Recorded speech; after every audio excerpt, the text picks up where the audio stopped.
चलिए दोस्तों बात करते हैं इस एक और नई क्वेश्चन के बारे में। इस क्वेश्चन में एग्जामिनर ने कहा 60 वस्तुओं का लागत मूल्य x वस्तु के विक्रय मूल्य के समान है। यदि 20% का लाभ होता है तो x का मूल्य क्या है, ये एग्जामिनर ने मुझसे पूछा है। इस क्वेश्चन में क्या कहा एग्जामिनर ने कि उसके पास x आर्टिकल है, वो x आर्टिकल को मार्केट में बेचता है और उससे जो पैसा मिलता है उसमें वो 60 आर्टिकल खरीद लेता है और उससे 20% का प्रॉफिट होता है। इसका मतलब क्या है कि एग्जामिनर ने जो आर्टिकल बेचे वो कम होंगे और जो खरीदे वो ज़्यादा होंगे, तभी तो उसको प्रॉफिट हुआ होगा।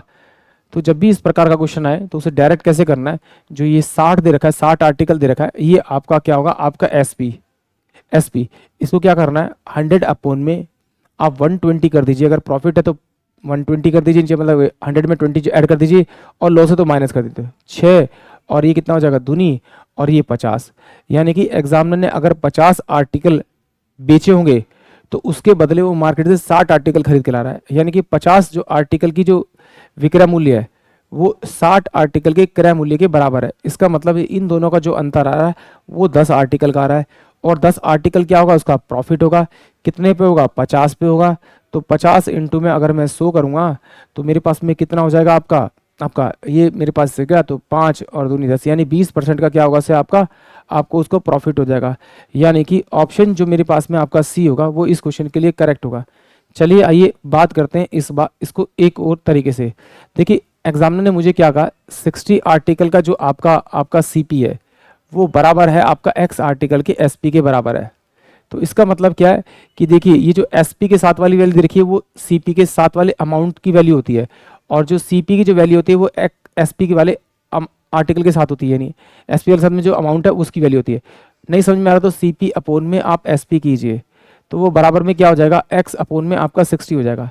यानी कि एक्स आर्टिकल को बेचकर वो कितने ला रहा था, 60 आर्टिकल ला रहा था। यानी कि 60 माइनस का एक्स करूंगा और अपोन में एक्स करूंगा तो ये मेरे पास प्रॉफिट आ जाएगा। बट प्रॉफिट कितना, 20% का, तो 20% खोलूंगा तो 20 बटे में आपका 100 आ जाएगा। तो 20 पंजे 100, यानी कि बराबर में कितना हो जाएगा, 1/5। क्रॉस मल्टीप्लाई करूंगा तो 6 पंजे 30, 300 माइनस का 5x बराबर में कितना हो जाएगा आपका x। इसको इधर भेजूंगा तो ये 300 बराबर में कितना हो जाएगा आपका, ये आपका हो जाएगा 6x।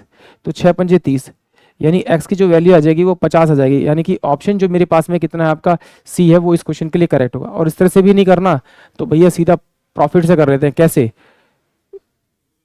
100 रुपये का आर्टिकल था, 100 मतलब टोटल 100 आर्टिकल थे उसके पास में, तो वो बेच कितने रहा है, 20% के प्रॉफिट पे, यानी 120 पे।